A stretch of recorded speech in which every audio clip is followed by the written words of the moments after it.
Road భద్రత పాటిద్దాం, ఆనందంగా జీవిద్దాం. మనం ఈరోజు ఈ వీడియోలో దేవరపల్లి నుంచి ఖమ్మం వరకు నిర్మిస్తున్న గ్రీన్‌ఫీల్డ్ హైవే పనుల్ని జంగారెడ్డిగూడెం దగ్గర అయితే మనం చూద్దాం.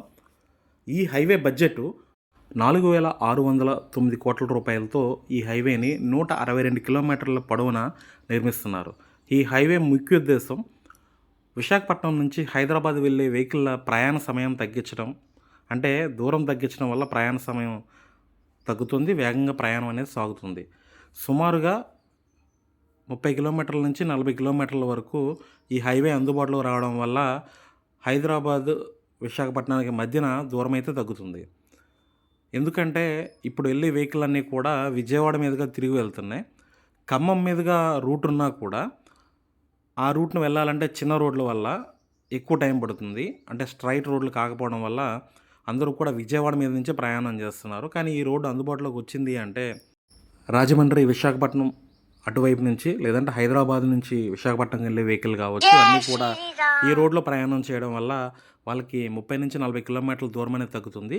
ఈ హైవే దేవరపల్లి నుంచి ఖమ్మం వరకు నిర్మిస్తారు. ఖమ్మం నుంచి సూర్యాపేట హైవేలో కలిసిపోతుంది. అంటే దేవరపల్లి నుంచి వయా ఖమ్మం మీదుగా సూర్యాపేట. ఈ మధ్యలో మనకి చింతలపూడి, జంగారెడ్డిగూడెం, సత్తుపల్లి, అశ్వరావుపేట, ఖమ్మం ఇవన్నీ కూడా ఈ హైవేలో భాగంగా ఉంటాయి.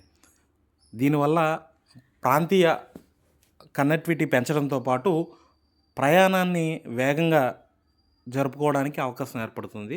ప్రస్తుతం జంగారెడ్డిగూడెం దగ్గర అయితే ఈ హైవే పనులైతే ఈ రకంగా అయితే నిర్మాణ దశలో అయితే ఉన్నాయి. చాలామంది సంక్రాంతి టైంలో కూడా ఈ రూట్లో వెళ్ళిపోతే దగ్గర ఇన్ని కిలోమీటర్లు తగ్గుతుందని చెప్పని కామెంట్లు కూడా చేశారు కొన్ని వీడియోల్లో. కానీ వాస్తవానికి ఈ హైవే అయితే పూర్తి స్థాయిలో పూర్తయ్యి అందుబాటులోకి అయితే రాలేదు. చాలా వరకు పనులైతే బ్యాలెన్స్ ఉన్నాయి. కొన్ని చోట్ల పూర్తవ్వచ్చు కానీ అన్ని చోట్ల అయితే పూర్తి అవ్వలేదు. ఇది ఇక్కడ సమాచారం. నేనైతే ఏలూరు నుంచి జంగారెడ్డిగూడెం రోడ్లో ప్రయాణం చేస్తున్నాను. కామవరపుకోట దాటిన తర్వాత జంగారెడ్డిగూడెంకి, కామవరపుకోటకి మధ్యలో రోడ్డు అయితే చాలా అధ్వానంగా ఉంది. అలాగేలా లేదు ఒక మాటలో చెప్పాలంటే.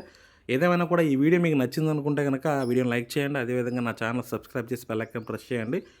మీ అభిప్రాయాలని ఏదైనా సమాచారం చెప్పాలంటే కామెంట్ చేయండి.